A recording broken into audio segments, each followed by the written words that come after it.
College सुटल्यावर मी आलो स्टँडवर आलो तर सायली आणि वरद माझ्या आधीच येऊन बसलेली.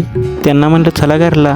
बसमध्ये आलो तर गर्दीच होती. मग उभा राहूनच आम्ही आलो. बसमधून उतरून जरा वेळ भैयापाशी थांबलो तोपर्यंत तिथं आलता निशांतची जरा गाठ घेतली. अजिंक्य निशांतकडे तर बाहेर चाललेली. मग भैया पण म्हणतात चला मी पण चाललोय गावाकडे जेवायला.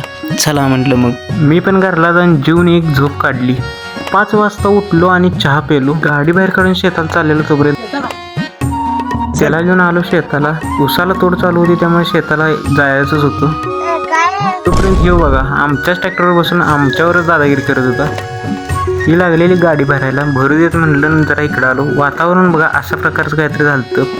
ड्रायव्हरचा डबा आणायला घरला चाललेलो तेवढ्यात पप्पांचा फोन आला. ट्रक अडकला.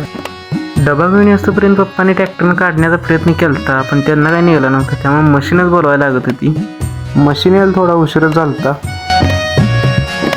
मशीन आल्या आल्या काढायला सुरुवात केली. मशीन ड्रायव्हर म्हणतच होता एका झटक्याने येलच पाहिजे. वायरूप वगैरे बांधून घेतलं आणि ट्रॅक्टर एका साईडला लावला कारण पलटी होण्याची शक्यता होती. ट्रकाच्या चक्राखाली पाला वगैरे दाबला आणि केलं चालू. पहिल्यांदा मागं वाढायचं होतं आणि परत हिसक्यात बाहेरच काढायचं असं नियोजन होतं.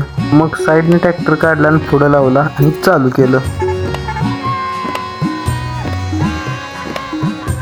ट्रॅक्टरला पण चांगलाच लोड लागत होता. ट्रॅक्टर उचलत होतं तेवढ्यात नाही व्हायचं तेच झालं. वायरूप तुटलं पण ट्रक निघाला होता त्यामुळे आता काय नव्हतं एवढं सोडा. मशीननं मागणं सपोर्ट लावला आणि परत काढलं बाहेर.